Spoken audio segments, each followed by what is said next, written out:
Morning साथियों, मैं आपका भाई विशु यादव। कैसे हो आप सभी? आई होप आप लोग बढ़िया होंगे। साथियों, एक बहुत बड़ी अपडेट थी और उस अपडेट से नई प्राथमिक शिक्षक भर्ती को कुछ उम्मीद जगी है। आप सभी जानते हैं कि उत्तर प्रदेश में जो प्रमोशन वाला है चीज़ें 2015 से, यानी कि 9-10 साल हो गए। अखिलेश यादव की जब गवर्नमेंट थी तभी प्रमोशन हुआ था, उसके बाद से प्रमोशन नहीं हुआ है। लेकिन अब ये मामला काफ़ी तूल पकड़ चुका है। आपने देखा होगा कि कई कोर्ट के आर्डर भी आए इसके संबंध में, और अभी विधानसभा सत्र चला था तो उसमें भी प्रमोशन का मुद्दा गूंजा था। तो गवर्नमेंट ने फैसला किया है कि मार्च में प्रमोशन कर दिया जाएगा, जिससे नई प्राथमिक शिक्षक भर्ती की भी उम्मीद जगी है। और इसके संबंध में बेसिक विभाग ने ऑर्डर भी दे दिया है सभी बेसिक शिक्षा अधिकारियों को कि जनवरी के लास्ट तक आप लोग अपने ज़िले के जो भी प्रमोशन लिस्ट के दायरे में आने वाले शिक्षक हैं उनकी आप सूची उपलब्ध कराइए, ताकि मार्च के अंत तक जाते जाते प्रमोशन कर दिया जाए।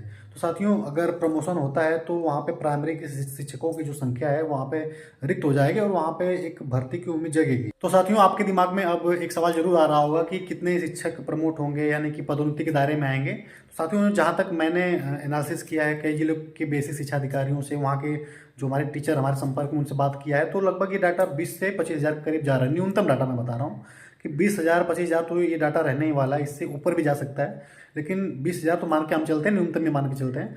और जैसे कि गाजीपुर जिले के बेसिक शिक्षा अधिकारी से मैंने वार्ता किया, तो यहाँ पे लगभग 1000 प्लस इनके द्वारा बताया गया कि 1000 से 1200 के बीच में यहाँ पे डाटा रहेगा अभी। और कुशीनगर मैंने बात किया तो कुशीनगर में भी 1000 प्लस ही डाटा रहने वाला है। बहराइच में भी अच्छा खासा डाटा रहेगा। मतलब एक आप रेशियो लेके चलिए तो पूरे यूपी से 20,000 प्लस लोग ही प्रमोट हो सकते हैं, इससे ज़्यादा भी हो सकते हैं। तो अगर ये लोग प्रमोट होंगे तो वहाँ पे प्राइमरी की जो शिक्षक हैं उनकी पद खाली हो जाएंगे।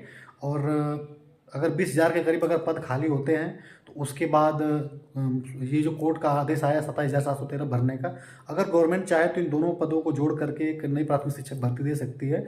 तो उससे जो ये 10-15 लाख जो डीएलएड बीटीसी टेट से पास हुआ है 7 साल से नई शिक्षक भर्ती का इंतजार कर रहे हैं, उनका कल्याण हो जाएगा, उनका भला हो जाएगा। और एक जो वनवास चल रहा है 7 साल से कि भर्ती नहीं आई, भर्ती नहीं आई, तो ये भी कम से कम युवाओं को एक भर्ती मिलेगी तो उनका सपना पूरा होगा। तो साथियों, एक उम्मीद जगी है और देखते हैं कि ये गवर्नमेंट मार्च तक प्रमोट कर देती है, पदोन्नति कर देती है, या फिर ये भी पेपरबाजी और हवा हवाई ही रह जाता है। लेकिन जब से सदन में मुद्दा गूंजा है और कोर्ट के एक आदेश नहीं है, कई आदेश इस संबंध में आ चुके हैं कि प्रमोशन किया जाए, पदोन्नति किया जाए, उसके बावजूद अगर गवर्नमेंट नहीं करती है तो फिर किरकिरी होने वाली। क्योंकि सदन में भी मुद्दा गूंजा, काफ़ी इस पर बहस हुआ था इस मुद्दे को लेकर के गवर्नमेंट और विपक्ष के बीच में।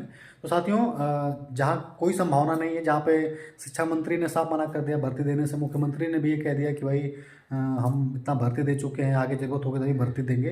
तो ऐसे सिचुएशन में DElEd BTC TET CTET pass जो युवा हैं उनको एक उम्मीद जगी है इससे, पदोन्नति से। और जो शिक्षक कार्य भी कर रहे हैं जो इस समय नियुक्त हैं, उन्होंने भी, कई लोगों ने बताया कि विशु भाई, अगर प्रमोशन का मुद्दा आप लोग सपोर्ट करिए, तो अगर ये प्रमोशन हो जाता है, पदोन्नति हो जाता है, तो इससे आप लोगों को ही फायदा है।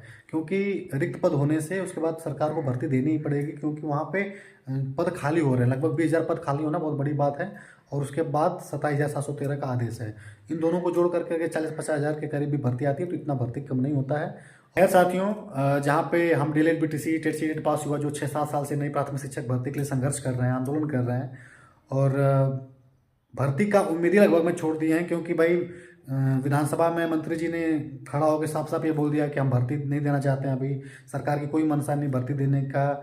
उस स्थिति में, उस सिचुएशन में अगर ऐसी पॉजिटिव खबरें निकल के आ रही हैं कि भाई पदोन्नति होने जा रहा है, तो बहुत ही एक उम्मीद की किरण भी आप बोल सकते हो कि एक उम्मीद की किरण आज जगी है। और उम्मीद करते हैं कि अगर प्रमोशन हो जाता है तो उसके बाद संघर्ष करने का भी एक अलग आनंद रहेगा, क्योंकि हमारे पास एक डाटा रहेगा कि हाँ, इतने पद बेसिक में तो ऑफिशियल रूप से खाली हो चुके हैं, प्लस 27,713। इन दोनों को भी अगर जोड़ के अगर गवर्नमेंट भर्ती दे देती है तो बहुत बड़ी बात है। भाड़ में जाए जो 51,000 का हलफनामा लगाया है, ये गवर्नमेंट है भाई, और ये सरकार अपने हिसाब से मनमानी करती है। कुछ साथियों का कहना है कि विशु भाई, आप क्या नाम है कि कोर्ट का सहारा लीजिए, वहाँ पर याचिका डालिए कि 51,000 का हलफनामा लगा उसको भर्ती देने के लिए। तो मैं आपसे एक बात स्पष्ट कर देना चाहता हूँ कि भर्ती देना ना देना ये गवर्नमेंट के अधीन होता है। और इस पर कोई कोई सुप्रीम कोर्ट दबाव नहीं बना सकते कि आप इतने पद पे भर्ती दीजिए।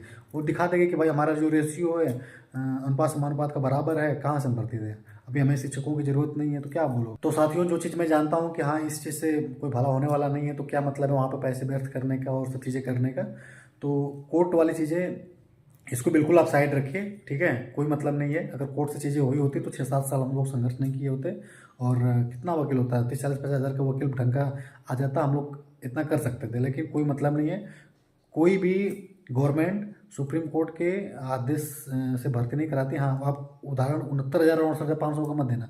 यहाँ पे अलग चीज़ें था, क्योंकि यहाँ पे वो लोग बाहर किए जा रहे थे, तो वहाँ पे गवर्नमेंट ने आदेश दिया था कि हाँ इतने पदों पर भर्ती कीजिए, ठीक है। तो वो चीज़ें अलग थी, ये चीज़ें अलग हैं। खैर साथियों, आगे जो भी अपडेट होगा आपसे शेयर होता रहेगा। लेकिन आप अपने विचार जरूर दीजिएगा कि क्या गवर्नमेंट पदोन्नति के बाद भी भर्ती देगी नहीं देगी, आपके मन में क्या चीज़ें आती हैं, क्योंकि आपके मैं कमेंट्स ज़रूर पढ़ता हूँ और आपके कमेंट्स के बाद ही चीज़ों को एनालिसिस किया जाता है, आपके विचार के बाद ही आंदोलन होता है, जो भी चीज़ें। तो आप अपने विचार कमेंट के माध्यम से जरूर शेयर करिए। बाकी साथियों, आगे जो भी अपडेट होगा आपसे साझा होता रहेगा। तब तक के लिए जुड़े रहिए अपने भाई के चैनल विशु यादव डिलेट से। Thank you so much.